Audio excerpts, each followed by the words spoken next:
दोस्तों ये हमारा है लेक्चर नंबर 2 प्रश्नावली 1.1। उसके सभी एग्जाम्पल भी करेंगे आज हम। तो पहला उदाहरण देखिए, यदि नीचे दिए गए कथन सत्य हैं या असत्य हैं, कारण सहित अपने उत्तर दीजिए। तो पहला देखिए, प्रत्येक पूर्णांक संख्या एक प्राकृतिक संख्या होती है। अगर आपने पहला वीडियो देखा होगा तो उसमें आपको पता होगा कि मैंने एकदम स्पष्ट क्लियर बताया है कि पूर्ण संख्या क्या होती है।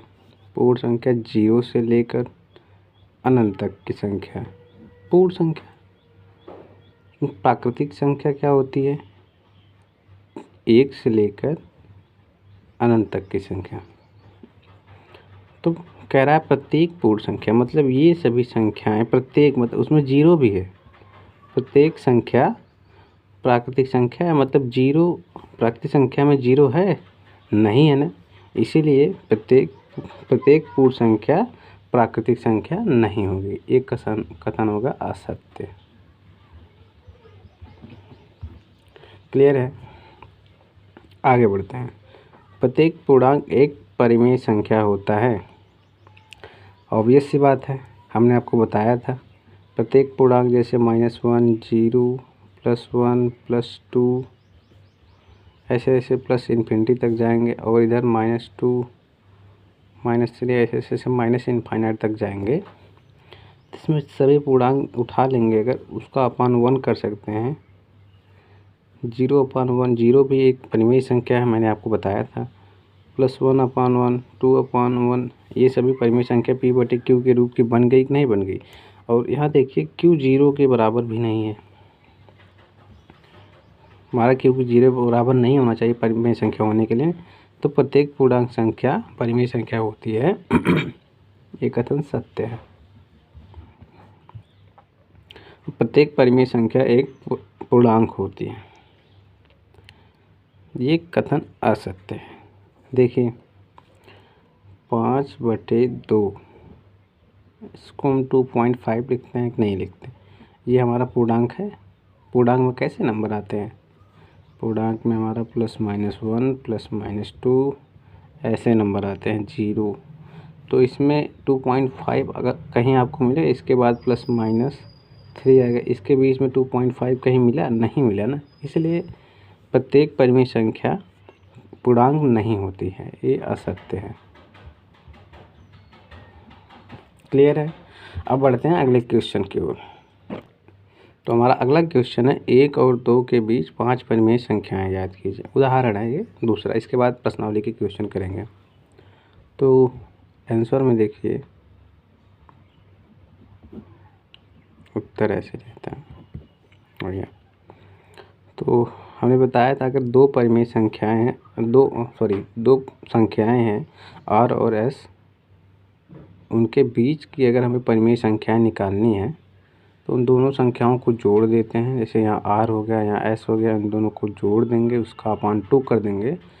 तो जितनी भी संख्याएं उस टाइप की मिलेंगी वो हमारे 1 और 2 के बीच में, मतलब r और s के बीच में मिलेंगी। देखते हैं यहाँ पे, जैसे दो संख्याएं दे दिया 1 और 2, 1 और 2 को जोड़ देंगे, उसका बटे 2 कर देंगे।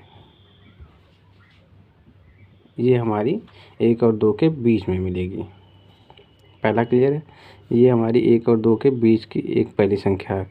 अब 1 में 3/2 जोड़ के उसका भी आधा कर देंगे,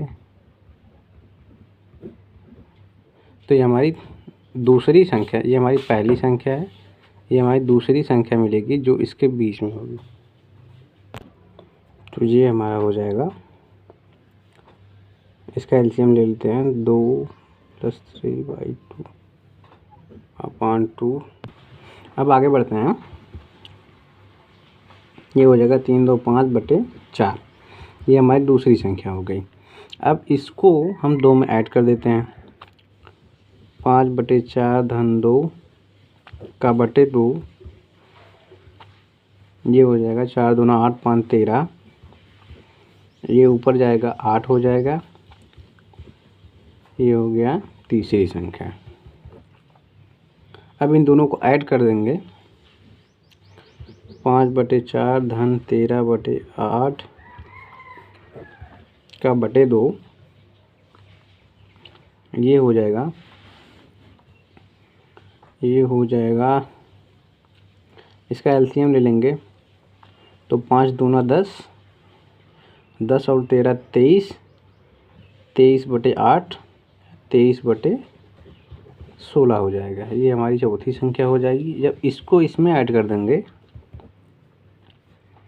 3/2 धन 5/4/2, इसका जब एलसीएम लेंगे तो 6 5 11, 11/4, 4 ये ऊपर जाएगा तो 8, मतलब 11/8 हो जाएगा। इसको सॉल्व करिएगा आप लोग, 11/8 आएगा। ये 5 संख्याएं मिल गई। अब मैं आपको दिखाता हूँ ये 5 संख्याएं वास्तव में 1 और 2 के बीच में है या नहीं है। हमारा आंसर यहीं तक था, हमें बस ये संख्याएं निकालना था, पहली, दूसरी, तीसरी और चौथी, पाँचवीं। बस हमें ये हमारा आंसर यहीं तक। मैं बस आपको विजुलाइज कराता हूँ, मैं आपको दिखाना चाहता हूँ कि वास्तव में ये संख्याएं जो निकली हैं 1 और 2 के बीच में है कि नहीं।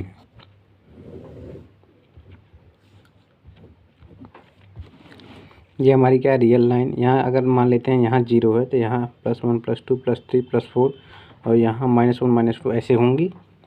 तो मैं आपको दिखा देता हूँ, यहाँ मान लीजिए 1 है और यहाँ मान लीजिए 2 है। तक क्लियर है आपको। अब देखिए 1 और 2 को जब हमने जोड़ा और उसका आधा किया तो हमें कहीं यहाँ पॉइंट मिला। क्या पॉइंट मिला? 1.5। एकदम इसके एग्जैक्ट आधे पे मिलेगा। देखिए यहाँ जब 3/2 को हम सॉल्व करेंगे तो ये इसमें जब 3 में 2 का भाग लगाएंगे तो 1.5 ही आएगा। इतना क्लियर है आपको? 1 और 2 के बीच में है कि नहीं है। आगे बढ़ते हैं। अब देखिए हमने 3/2 में 1 को ऐड कर दिया, 3/2 में 1 को ऐड किया और 2 का भाग लगा दिया तो हमारा क्या है 5/4 आया। अब 5/4 जाहिर सी बात है, अगर देखिए 3/2 यहाँ देखिए 3/2 की वैल्यू यही है ना, 3/2 और 1 को जब ऐड करेंगे और उसका भाग लगाएंगे एग्जैक्ट इसके बीच में मिलेगा, क्योंकि हम आधा करेंगे। कोई भी संख्या है, मान लीजिए यही पेन है, अब इसके हम 2 भाग करेंगे तो एग्जैक्ट ये हमारा मिड पॉइंट यही होगा ना एकदम। तो वैसे ही जब अब ये लाइन हमारी पूरी कंप्लीट थी, इसको हम 2 से भाग दे दिया, हमने 2 टुकड़ों में डिवाइड कर दिया तो हमारा आधा ये मिल गया, आधा ये मिल गया। अब वैसे ही इसको ऐड किया, फिर 2 से भाग लगाया तो हमारा पॉइंट यहाँ मिलेगा। ये होगा हमारा 5/4, ये 5/4, ये 5/4। इसको जब सॉल्व करेंगे तो इसको जब भाग लगाएंगे ये लगभग आएगा नियर अबाउट, तो एक बार जाएगा, बचा एक 1.25 के करीब आएगा। जाहिर सी बात है जब इसका आधा करेंगे, इन दोनों को ऐड करके इसका आधा करेंगे तो 1.25 नहीं कहीं मिलेगा। इतना क्लियर है आपको? अब देखिए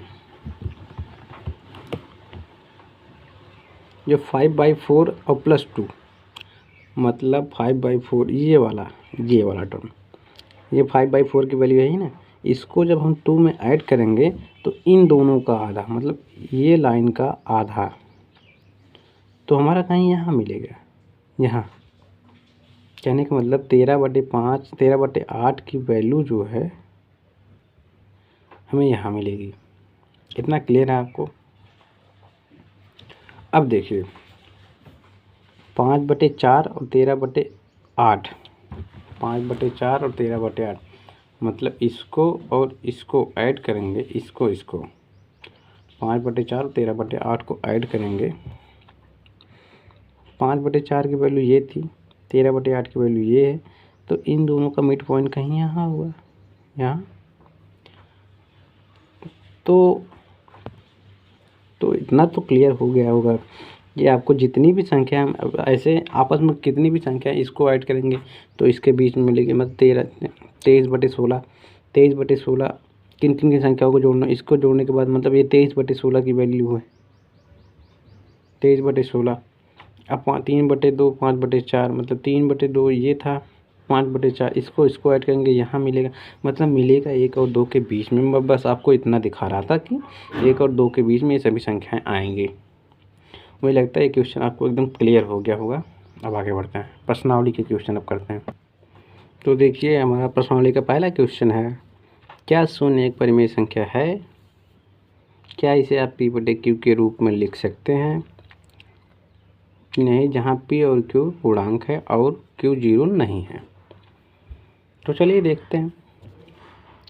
हमने आपको पहले लेक्चर में ही बता दिया था कि Q क्या है। Q एक परिमेय संख्या है।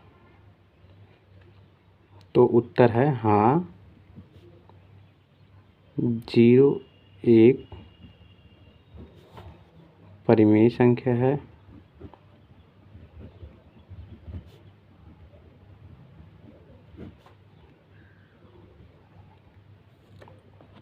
और इसे P/Q के रूप में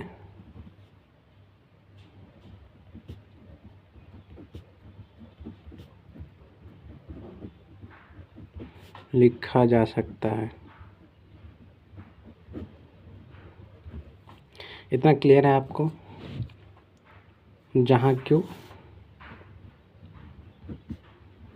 0 नहीं है। जैसे एग्जाम्पल ले लीजिए एक, जैसे 0/1 या 0/2, 0/10, 0/20, कोई भी एक दे दीजिए, क्लियर होगा आपको।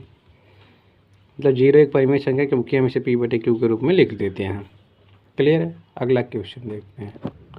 यहाँ पे देखिए क्वेश्चन नंबर 2 है, प्रश्न नंबर 2 ये है, 3 और 4 के बीच 6 परिमेय संख्याएं ज्ञात कीजिए। तो ये मैं आपके लिए होमवर्क दे रहा हूँ। उत्तर जो है कमेंट बॉक्स में कमेंट कर दीजिएगा। और प्रश्न नंबर 3 मैं करवा दे रहा हूँ आपको। तो ये इसको मान लीजिए R, इसको मान लीजिए S। तो 3/5, 4/5। अगर हमें बीच की संख्या निकालनी है तो हम 2 से भाग दे देते हैं। ये क्या हो जाएगा, 4 3 7/5, 7/10 हो जाएगा पहली संख्या, पहला मान लीजिए।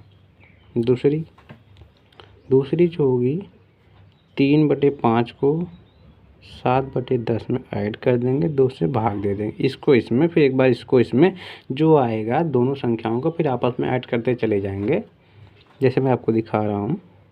इसका जब एलसीएम लेंगे तो ये हो जाएगा 6 7 6 13, 13/20,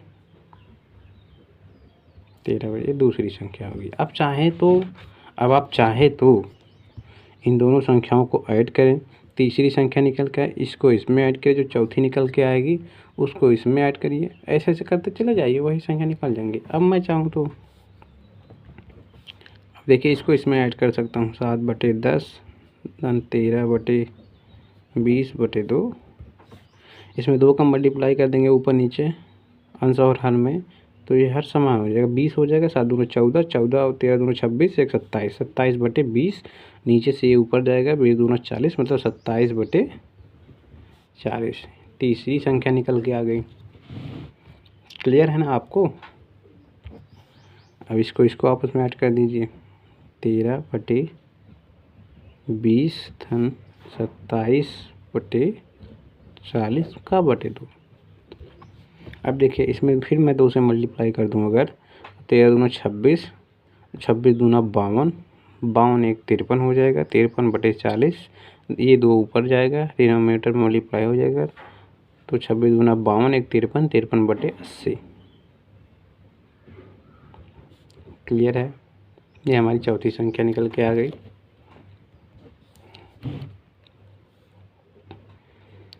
अब आप चाहे इसको इसमें ऐड कर दीजिए। अच्छा, ऐड तो किया है, ये आया है। इसको ऐड कर दिया आपस में, 27/40, 53/80/2, ये हो जाएगा। इसमें 2 का मल्टीप्लाई, 27 दूना 54, और 54 और 53 कितना होगा, 54 और 53, 4 3 7, 160/160, 2 16, 160। ये हमारी 5वीं संख्या निकल के आ गई। शायद हमें 5 ही निकालना था, हाँ 5वीं। ये हमारी सभी संख्याएं 1 2 3 4 5, ये सभी संख्या है। तो इन सभी का आंसर आपको मिल गया होगा। इन सभी के आंसर पहली संख्या 7/10, दूसरी संख्या 13/20, 27/40, 53/80, 160/16। क्लियर होगा आपको।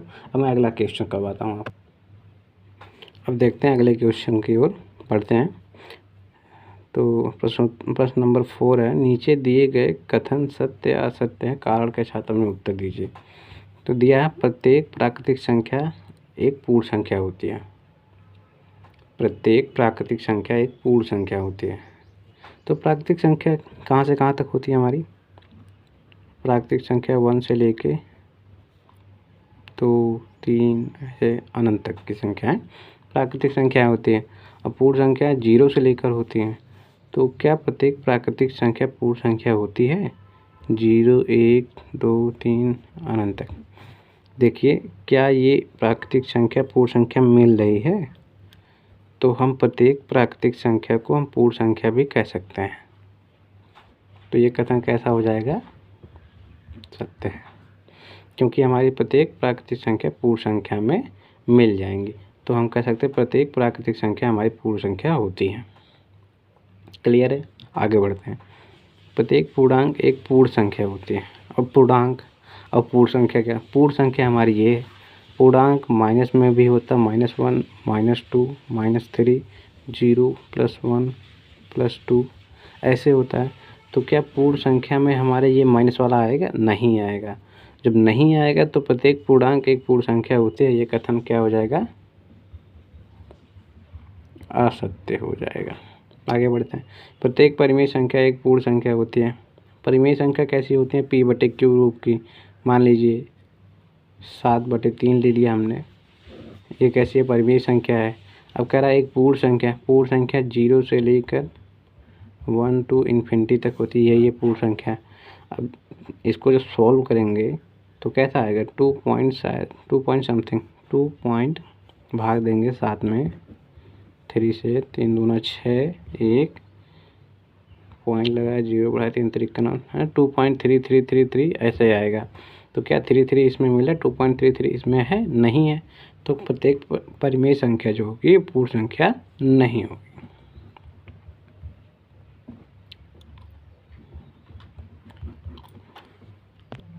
अब हमने यहाँ पे प्रश्नावली 1 कंप्लीट कर ली है, कक्षा 9 की। अब हम आगे बढ़ेंगे 1.2 की ओर।